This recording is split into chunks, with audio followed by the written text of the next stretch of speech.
Rolling sound, quiet. Here we go. Beating. 1.67.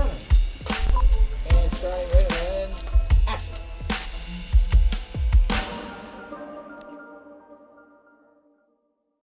Welcome to this session from the Lone Star Film Festival. I'm Mitch Whitten with Visit Fort Worth. We're the home of the Fort Worth Film Commission. And we're here to talk about a film that will screen during Lone Star called Legends and Legacies, Commentaries on Fort Worth's African-American History. And I'm joined by our esteemed panelists who worked on this film and excited for y'all to be with us. Thanks so much. Tell us a little bit about yourself and we'll go around. Adam, kick us off.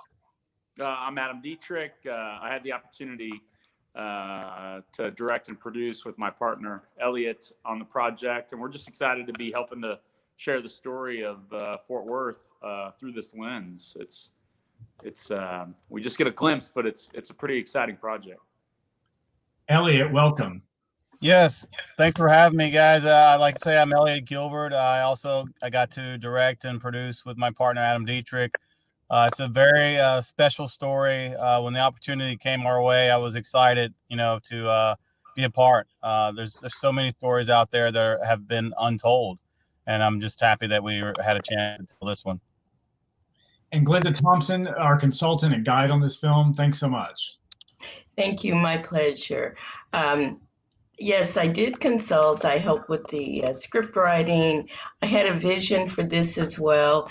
And it was just my honor to work with Adam and Elliot in bringing this to a reality that turned out just like I thought it would. And Glenda's being so modest, by the way. Like, Glenda's everything, right? She was our fixer. She was our spiritual guide. She was a huge part of the storytelling. I mean, it was really special to go on the journey with her. Thank you, Adam. Thank you. Well, Legends and Legacies was a special project for Visit Fort Worth because we believe in community-based tourism. And we believe that to tell the story of the city, you need everyone to share their story. And we want to tell more stories. So we worked with this team, Adam, Elliot, Glenda, and others, to talk about our past, not just the future and not just visiting Fort Worth, but where did we come from and what was that like? So we've got a clip of the film, and we're going to take a look at that now, a few second clip from Legends and Legacies, Commentaries on Fort Worth's African-American Heritage. It is simply written to demonstrate the fact that a humble black boy with ambition and faith in the architect of the universe can realize his goal if he will earnestly and honestly work toward that end. Now that is profound. Well, as you can see in the clip, you saw there at Evans Rosedale Plaza, there are places you can go in our city, of course, to learn about that history. And Adam and Elliot, what was it? You really captured the essence of quite a few people from the community who could talk about the history. Tell us, what was it like working on the project? Oh, man, dude, it was fantastic. For me, I was born in Nashville, Tennessee. I grew up in Arlington, a suburb there, and I knew Fort Worth, but I didn't have a deep history of Fort Worth and all the different areas of Fort Worth. So I was learning as I was going, and going to these places that, I may have heard of, but a lot I had never heard of. So it was great just to meet the characters and meet the living people, and they had so much passion, they had so much knowledge of the place, and for me, it just brought it to life. And I just had to want to capture every word we could capture, It was so true. I mean, I've been here for over 2 decades, Mitch. You know that. I've worked with Glenda in the past, and I've had the great opportunity to work in a lot of the communities throughout Fort Worth, whether in outreach programs or in the theater community or now in film. And, we were discovering so much about the near South Side or Terrell Heights, about Stop 6, about communities I had actually never heard of: Batter Cake Flats, Baptist Hill, Mosier Valley. I mean, these names, I've been here for over 2 decades in the city of Fort Worth specifically, and I've never really explored those communities, some of which I didn't even know existed. Terrell Heights is right off of I-35, just outside of downtown. I mean, anytime you're in the city of Fort Worth proper, you're passing Terrell Heights. And I had spent a little bit of time there, but to dive into the rich history of that community and discover that there was this thriving business district that was exclusively or almost exclusively African American for 2, 3, 4 decades. I mean, it's a treasure trove that we barely dipped our finger into. And to hear all of the different voices that we got to share time with speak about that was, I mean, it's exciting. I mean, you know, and from a tourism standpoint, it was, I mean, because this is kind of a unique way to make a movie, you know, which I really love. Having this be a way to showcase the city of Fort Worth. And in the process, you guys gave us complete liberty to tell the story as we saw fit. And in the process, you discover so much that makes you want to dive into that community and makes you want to really connect to the businesses that are there now and discover the businesses that were there in the past. It was really cool. You bring up an interesting point that, you know, you mentioned quite a few place names, and really claiming those place names and making sure that the next generation remembers that, and that they know that Fort Worth's historic Black community was not just in one part of town, but there were vibrant, incredible neighborhoods in north, south, east, and west, and that the historic South Side, that there's so much heritage there and so much to go and learn. But really, to help us uncover that, Glenda, we worked with you and the Fort Worth Metropolitan Black Chamber of Commerce to really identify those stories. I mean, it kind of reminds me of the play Hamilton in a way. Who's going to tell your story? And you helped us really organize that. How did you approach the film? Well, you know, to my knowledge, a comprehensive history of African American culture didn't exist. There were bits and pieces. There were stories that my family told me, but they were just generational bits and pieces. What we attempted to do when we started with the script is to do a chronological order, post-slavery through the current time. And I was amazed. I'm a native, and so I'd heard some of the stories, but I was amazed at the resilience of the African American community when we delved off into it. And this was always doing pretty much, we covered a huge portion of time where segregation was the flavor of the minute. And so for us to have the Black Business District, Terrell Heights, even the story about the post-slavery period, the African-American community could only live on certain land, and it was the land that was least desired, and it was called the bottoms. And to actually have spoken to some people that remembered that from either their grandmother was there or their aunt was there, was just like walking in history. It was really exciting. Glenda, what did you hope that would be the legacy of this film? It would be, what did you want it to accomplish? Well, you know, actually, I had one goal. Most communities, especially African American communities, started the same way. The story of how the African American communities grew from post-slavery time to post-segregation is not unique, but our story was unique in that it was our story, and it was really a matter of what we produced. We wanted to capture how these people came from humble beginnings to have their own bank, to have their own hotel, and a lot of this was, you know, regardless of whether they were literate, they just made it happen. And so my goal was to just capture the spirit of the culture in a chronological form that we could have for generations to come. Well, I have a question for all of you. You know, one of the things I like most about this film are the different personalities, and we meet so many different people who each have their own story and their own experience in Fort Worth. tell me about a personality maybe that really caught your attention, or someone you enjoyed talking to and pulling out their story. I'll go. You want me to go first? Clifford Davis. This man single-handedly helped to integrate Fort Worth schools. And he's about 93, 94.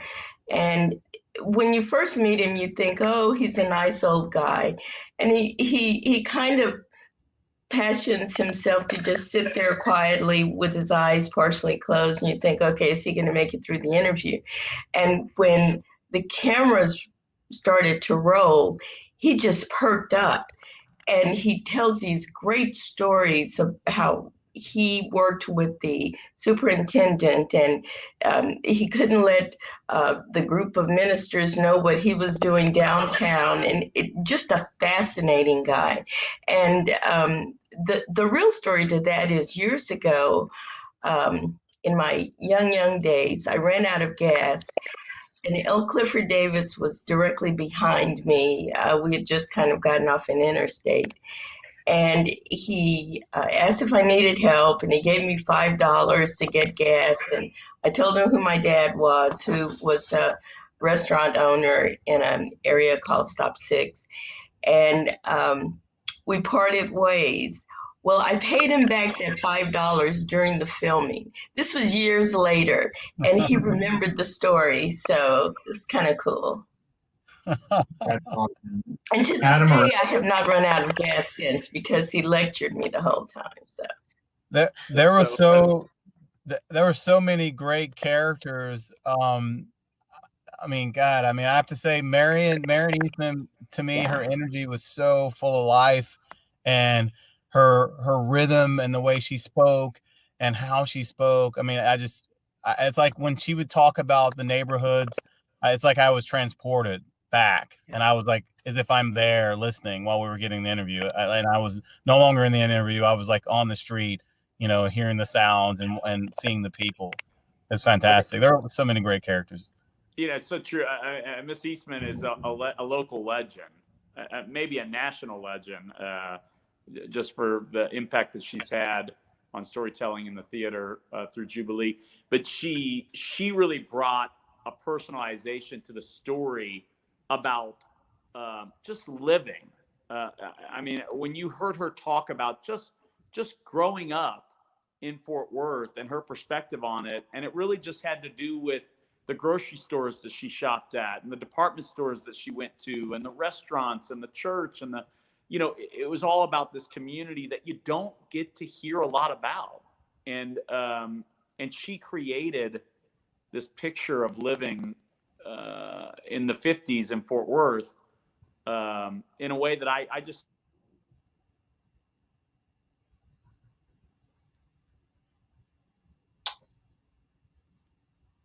Let's. Can you hear me? Yeah. So Adam, I want to go back to you and ask you a little bit about. Of course, you're talking about the Eastmans. Marion and her husband Rudy founded Jubilee Theater, located in the heart of downtown now. And you were talking about what a vibrant interview she was. I wanted to ask you, what is Adam and Elliot? What's the secret for filmmakers who may be watching and you're trying to draw stories out of people? What's the secret? You had people sharing so much. How did you do that? Well, I think that's going to be different for every artist as they go on that journey of telling a story. But for us, one of the reasons that Elliot and I love telling stories together, we've been best friends for 30 plus years. And I'll just speak for myself. I feel very safe with Elliot. And we try to create a safe place for everybody to share stories, and also give them the confidence that we're going to honor those stories while they're there and when they're gone. So I think for us, it's really about creating a safe place and listening to people. And putting everything we have into it. Elliot and I on this project, Mitch knows, because this project started much smaller and we just kept kind of expanding. And and thank God, Mitch and Glenda and everybody that was a part was just kept saying, "This sounds wonderful. Let's go there. Let's keep going." And so we try to do that for others. We try to say, we don't want to limit you. We want to clear the limitations. And if I could just say, in watching both of you work, I remember, Mitch, I was kind of in Adam's ear saying, okay, we've got to be somewhere at this time. And he would get pulled into a story and someone would talk. And he was such a great listener. He was actively listening. He and Elliot have this knack to be able to just kind of get lost in the story as someone's telling it. And of course, I was like on the tech side saying, we gotta go, it's time. But throughout it all, I'm really glad that he just took that time to hear people. And of course, we had some edits, but what we got was so authentic. Elliot, walk us through the process. Did you pre-interview people? Was it a cold interview? How did that work? Well, some of the people, it was kind of we would talk beforehand, kind of talk through some of the things, and then we would start rolling. And a lot of times it's just like we just kind of say, okay, this is kind of the idea. We're going to set it up this way. We want to set it up that way, and you just kind of roll. And then we just start throwing out different questions, and then it would lead down another rabbit hole, and then we'd come back to another section, and it just kind of bounced off. I think a lot of it was, we tried to, again, Adam said, like, we try to make it safe. We try to make everyone feel as like it's a family, we're a fly on the wall, and for you to just tell your story and just feel that you can be open with it. And we just kind of bounced off different things that way. Mitch, I think it's really, just to add on to that, I think it's important to harken back to what Glenda was saying, is there is no really complete storytelling of the history of Fort Worth, of Fort Worth's historically Black communities. I mean, you have a book, The History of Fort Worth in Black and White. You have Bob Ray Sanders' incredible book with Calvin Littlejohn's photographs that are incredible. You have a collection of books from another author that try to tackle different topics within the history of Fort Worth's Black communities, but there isn't just a single source to go to. Right. So a lot of this process was sitting with people and learning and kind of piecing together these details to try to figure out a really firm chronological order of the history that was representative of the community and everything that entails. And it's not, it's definitely finding a needle in a haystack at times, I would think. Glenda, do you agree with that? Totally. When I was writing the script, I had to actually categorize because there was so much. So we actually took education, the medical industry, business, and then there was a pocket for other. And we had to kind of use that to just kind of strip things away because there were so many stories. And even after the filming, as Adam and Elliot and Mitch, you're aware, there were people saying, oh, can you add this in? So that was really challenging. There was a lot. I guess I spent probably about 9 or 10 hours just kind of putting that together so that it made sense. And once it made sense, I knew I could turn it over to your creativity to make it make even more sense. And Glenn, just to explain what you mean by script writing, talk about what you did kind of before and after filming in terms of helping organize, because obviously the interviews were unscripted, but you brought a lot to organizing it. We actually sat in a conference room at Visit Fort Worth and determined who we wanted to feature. And we had a list and we did the chalkboard of, this is good, well, let's have this person. And I think I remember saying, well, we've got to have Marion Eastman. And it was very organic. and we came up with people that would actually be interviewed.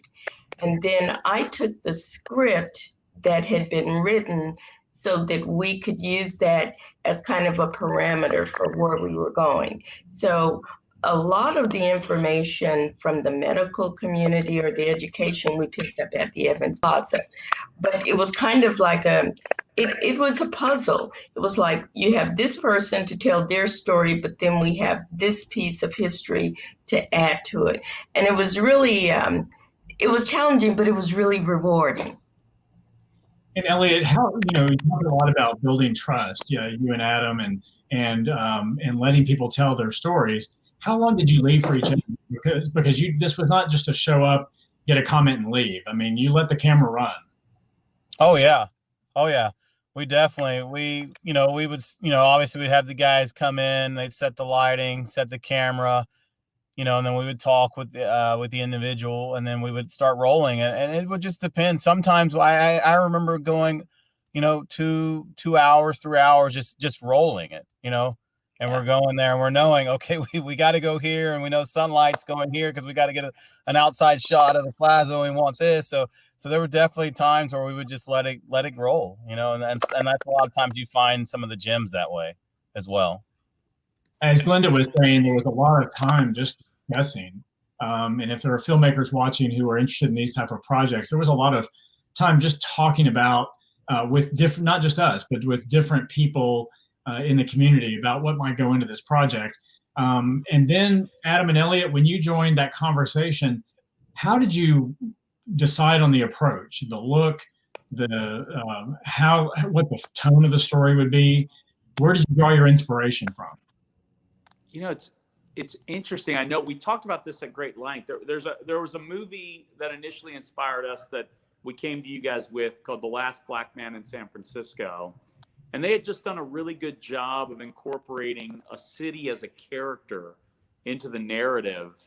And we were really compelled by that. And so we wanted to make sure that the past and the present communities that we were representing were physically represented in the piece, but also somehow aesthetically represented, so that you always felt community. So like, for instance, Glenn and Dee are sitting in this amazing coffee shop called Black Coffee over by Texas Wesleyan. We wanted to make sure we put them in an environment that was community driven. Roy and Jennifer Brooks are over in the library, right in the heart of Terrell Heights. And we wanted to put them in that environment. In addition to seeing people like Bob Ray Sanders and Opal Lee at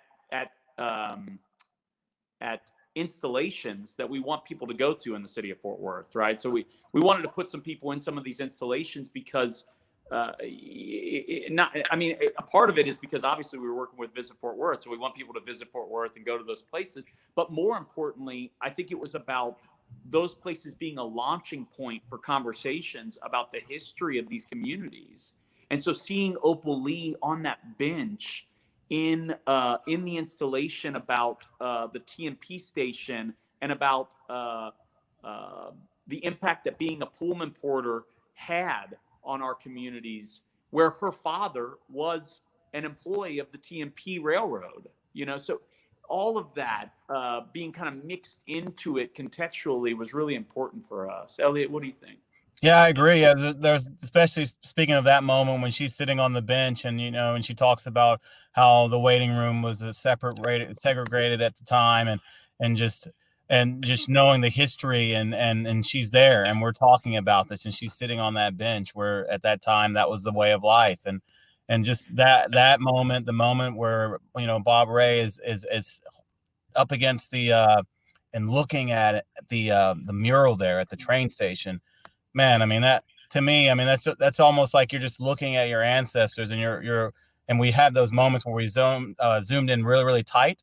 And then we're kind of playing with light and all that. And just to get that, I just feel like that just echoes their voice, echoes the spirit. And we cut to those moments in the film. I think that's we had to have that. If we didn't have that, I felt like we would have lost certain things, And Bob Ray, Bob part Ray of your spent a strategy. lifetime Go ahead. documenting the city of Fort Worth. And now he's physically touching an artist's representation of that city and those communities. I love it. I mean, Well, one thing y'all pointed out and that you did that was so interesting was you could have interviewed these people by themselves, but a number of them are paired up, as y'all were just saying. And so talk about that technique a little bit, because that created a conversation. Was that hard to capture, or did that end up really help the storytelling? We would have done it more. Honestly, we wanted it, for filmmakers that are out there, our desire was to have 6, 7 people sitting talking. We wanted people sitting on stoops on busy streets and things like that. But we have that might happen in the feature version of this, right? You have to. We worked with our team, with Mitch and Glenda and all the representation on the project to try to figure out what we could do within our circumstance. And so we kept it to 2 or 3 people. And the hope was that we were representing that this is a dialogue, that this is a conversation, that this isn't only talking about the past, but we're having a conversation about time itself, about the past, present, and our future, that they don't exist without each other. And I think the civil rights movement in general has had such a keen awareness of that the entire time of its existence, making sure that people are focused not on the past and the present only, but also about what we are going to do and where we are going. Glenda, when we finished the project, I remember we gathered a lot of the people who had worked on it and who were in the film at the Granbury Theater on the west side, a new theater that really combines the names of a historic Black theater and a historic whites only theater into a new experience. And so we showed the screening, and it was really a great reception. What reaction from the community have you sensed to this film? People have been extremely proud to be able to see something to this magnitude and this quality. Pride, excitement, wanting more. And I believe that we've probably only scratched the surface with showing this. We showed it to a small group, but I'm hoping that at some point we can make it available to even more people. And you can see it as well at fortworth.com. Click on Discover Diverse Fort Worth, and you'll find the 21-minute documentary there as well. We're almost out of time, but I want to ask each of you to comment on advice for filmmakers and other storytellers who are watching, to any advice on how to approach projects like this in the future. Adam? Well, I say get as many photographs as you can get. Get as many physical representations of the subject that you're studying. Read as much as you can, and get out there. Try to see the physical places that you're talking about in the film, because if you do that, I feel like that helps you a lot when you're crafting the story. I think it's really interesting. I mean, Elliot and I have done a lot of docudramas, which are kind of a hybrid art form that blends blends more representational storytelling with documentary. And this was interesting because I think in a documentary, you really got to keep open to what you're learning along the way, and the discovery process. And I think that was one of the most fun parts of this project, is really getting to know Dee and Glenn and Bob Ray and Miss Eastman and all the people that were involved, Roy and Jennifer and all the people that were involved, and really investing in them so that we could bring something new to the conversation. And whether we achieve that is yet to be seen. But I think that process made it really rewarding. Glenda? I think the most important thing for me was, and it's just my tendency to plan. And I tried to do a lot of advanced planning so that Adam and Elliot could just get into the artistic aspect of making this a reality. But also knowing the people that you're working with. making the calls, making sure they're there. That's just kind of part of it. But the planning piece for me was the most important piece, because as much as I loved the way we delved off into things and went in other directions, I always felt that, there should be a guiding factor that said, we're going to have these parameters. And so that's what I tried to bring to the table in working with you guys. And I hope you appreciated it. I tried to get everyone home on time in the evenings. So. Well, a lot of great information for people watching. A lot of a big takeaway in terms of time, taking the time, building the trust, following the story, letting the story carry you. And you did an amazing job on the film. Again, thank you to our panelists, Glenda Thompson, Adam Dietrich, Elliot Gilbert. Thanks also to the Fort Worth Metropolitan Black Chamber of Commerce, who was our partner on the project. And really, thank you all for really showing us a new way to tell a community story. Thanks everybody for watching. We'll see you at Lone Star Film Festival. Great. Thanks, guys. Thanks.